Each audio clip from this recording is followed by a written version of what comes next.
Okay, I need to go down and show you, but this is one of the north sides of the entrance of the park that were closed off. They closed that road off because as you turn around here, this is the path to the grand staircase.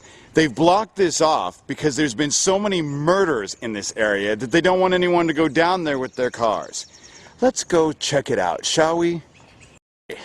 I'm not sure if you can see it. At the end of the path, there's my car.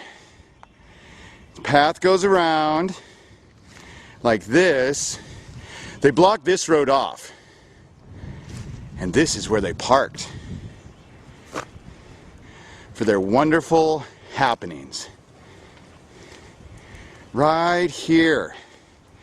This is where they all parked in this basin of land so that nobody saw the cars. Because the road would be closed off and you would never see what was going on in here. And now as we walk, right in front of us is the grand staircase. What I spoke about. See, I have unpleasant memories, to say the least, of this grand staircase.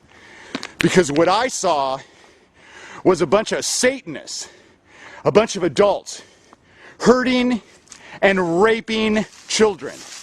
Child after child after child. And that staircase leads all the way up to the pavilion, which is where all the real excitement was happening. Let's walk up the stairs and see what we see, shall we?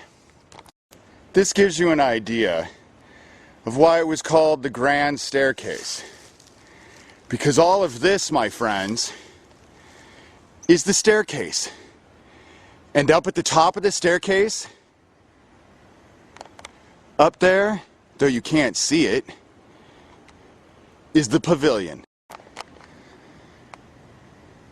Now this is for my friends who I grew up with. See, the legend for this staircase, not only were they raping children, but what they told themselves is if you descended this staircase, you descended into hell.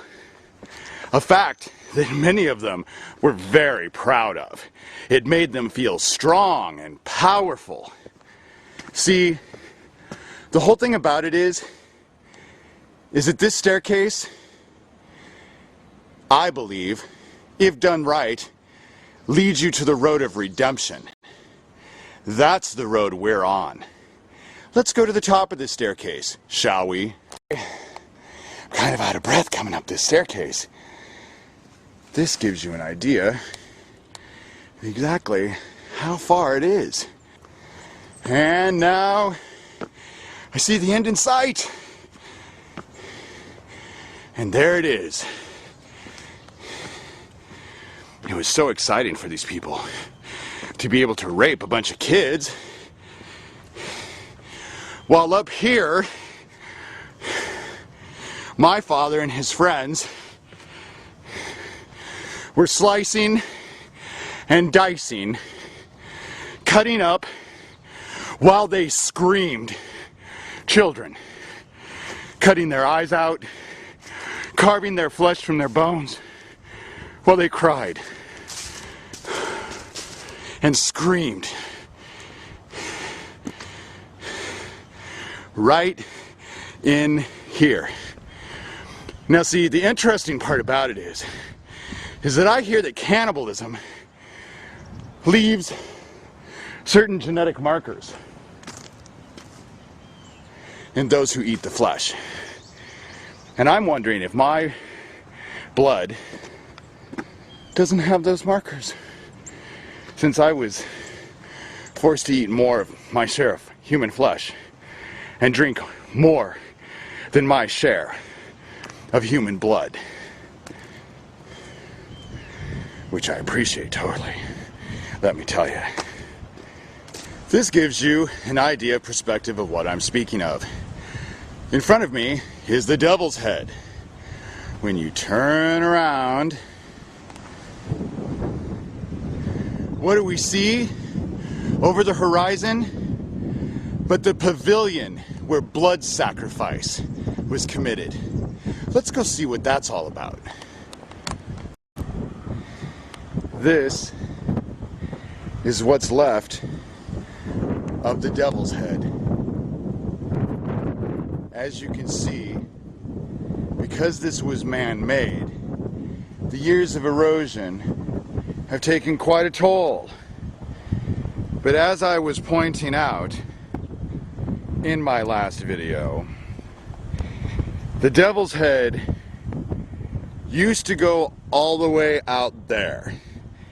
And on it, you could see for miles, showing that it was, and the road is right down there. This, during a full moon, is an amazing view.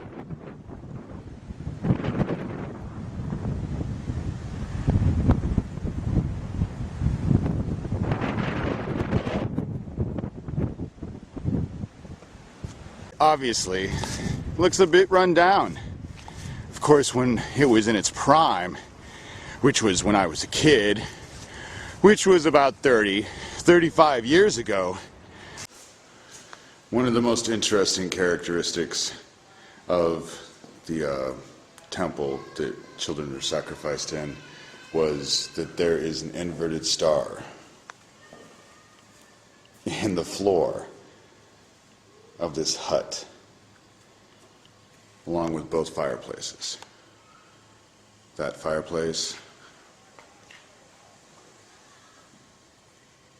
and that fireplace. But again, the inverted star.